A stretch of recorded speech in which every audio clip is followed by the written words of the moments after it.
What's going on, my fellow Jedi and Padawans? Welcome back to another Jedi gaming video. Thank you guys so much for coming back to the channel, and if you guys are new, welcome. We hit 250 subscribers recently, so thank you guys so much, so much for the support. Means a lot to me, and if it does feel right, please slap that subscribe button if you haven't. Helps me out a lot, helps out the channel. No pressure, just throwing that out there, saying thank you guys so much for that support. Today, we are going over Season 5 Warzone right here, trying to get your graphics setting just right so all those colors are popping. You can see those sneaky little rose skins hiding in corners, all those campers, everything like that. Now, to me, usually Call of Duty seems pretty washed color-wise, like grays. That's pretty much it. There's no actual vibrancy to those colors. There's no popping. So we're going to show you guys how to get your game from this to this right here.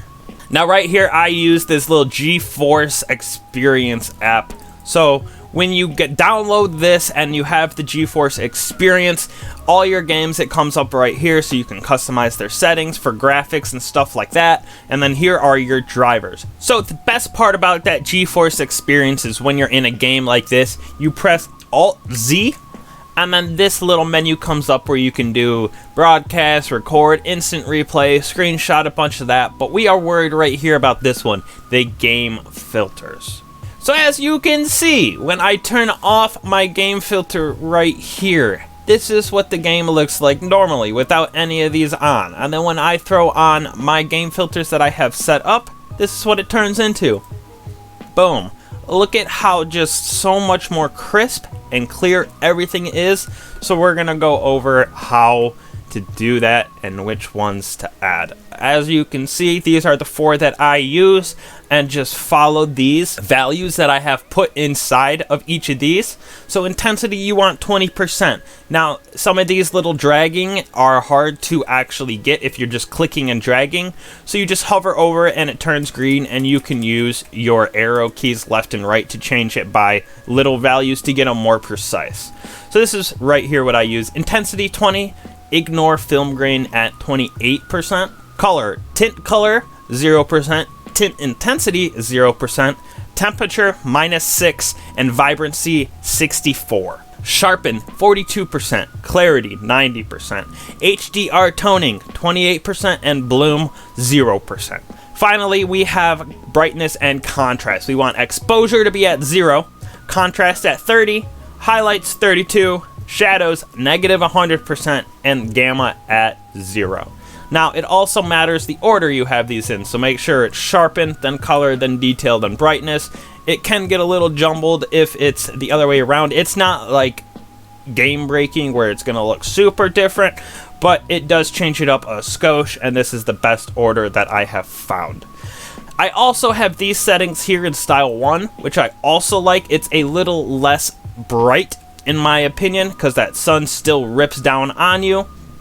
So these are my settings for these.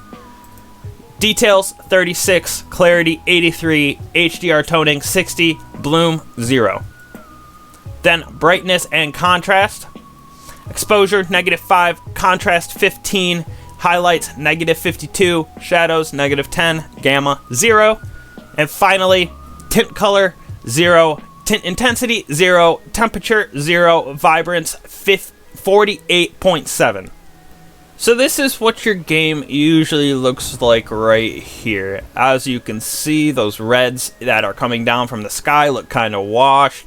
Everything just looks a little gray, a little matte color-wise.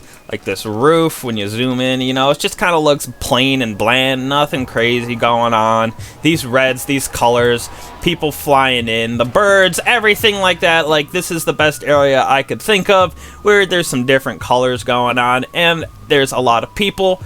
So you can really see some of the tracers, the people flying in, everything like that. And then once we switch the settings, this is what they're gonna look like. Look at that. Look at how much better this is. You can see everything pop way more than normal. Like, look at how much more red that is, and these pillars.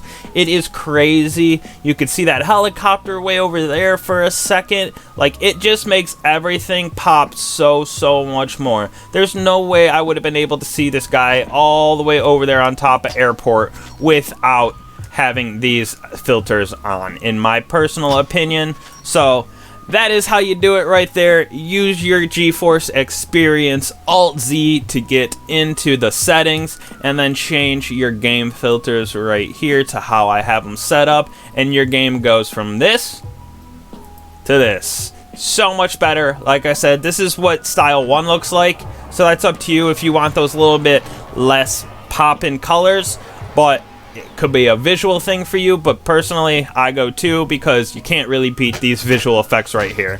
But that's it. Hopefully it helped you guys out, turning your game into this masterpiece as you see it right here, instead of that gray washed color that they initially give you for your default settings. So thank you guys so much for watching again. I truly appreciate it. I'll catch you guys in the next one. Peace.